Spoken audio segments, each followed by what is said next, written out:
I was never perfect, and never would I be. But something changed in my life years ago when I promised myself a man would never hit my mom again. But I promised myself I may not be the biggest, the fastest, or the strongest. But I tell you what, I don't know a person that's going to flat out outwork me. And I'm not talking about just physically. Every day of your life, you have to ask yourself, what is the cost of what I'm doing? And 90% of us, trust me, you're afraid of work. We're afraid to fail. Listen, people live to die. I die to live. I get up every day and I figure out a way to get on my bike at 49 years old. I got 50 miles a day. And you say to yourself, oh man, what are you doing? He's doing 50. Because the game is the game, and the game will come and the game will go. But I'm going to tell you something that can never leave you. Is when you create the right relationship with God, and when you create this whole aura of a lifestyle, the game of life changes. You don't see it the same.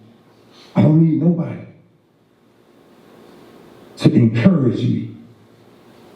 I just need brothers to uplift me. Talk to us. Because life hard. The word says that man's days on this earth will be filled with trouble. I'm not going to tell you what scripture it comes from. I want you to research it so you can understand. Even when you think you got time, you don't have time. I lost my son at 28 years old because the same foolishness that you guys have in front of you now, that's the same foolishness that took my son out from an overdose. As a father, you will never recover from that, ever. So my son, I wear him around my neck the rest of my life. And he always says, let's make today a great day. And I never understood how we take time for granted. How we act like time is a friend of ours. You know, Proverbs 3:5 says, it says, trust in the Lord with all of your heart. And do not lean on your own understanding. Come on, bro.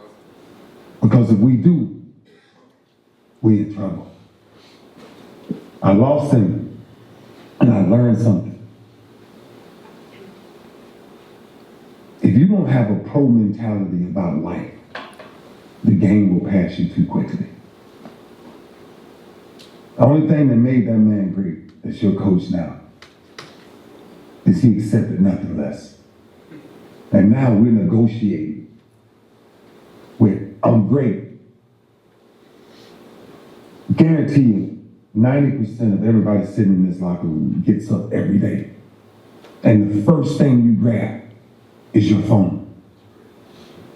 And if that's your equity, if that's your confirmation that you're successful, then 90% of you spiritually dead.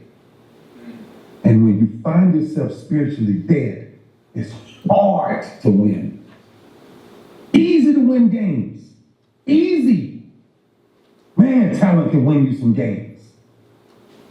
But when you talk about going to that next level of life, your mentality got to be totally different. Your taste buds in your mouth got to be bearing greatness. I don't start my day without picking up 3 books at one time, without going through 3. Because I know I'm flawed. I know I can't please God not with the thoughts that I got. I can please him if I stay in his word. See, young kids, you gotta fall in love with God early. Then it becomes a relationship. Most of you guys got a relationship with girls, but y'all don't know who y'all are. See, it's hard to tell somebody you love them, but you don't love yourself.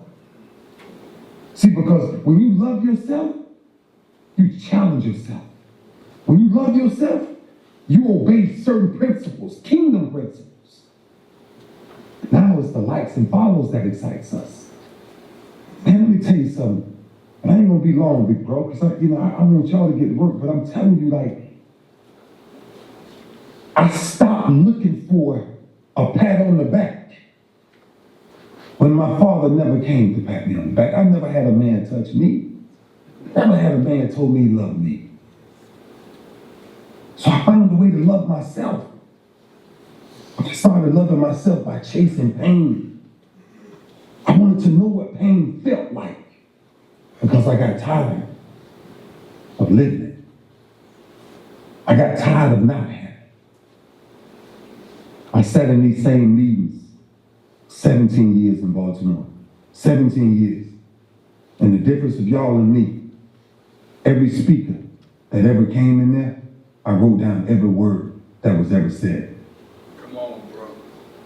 All right, I'm going to send you the notes of every person that ever came and spoke in the Ravens facility in 17 years. I wrote down every word. Why? Because I ain't the smartest.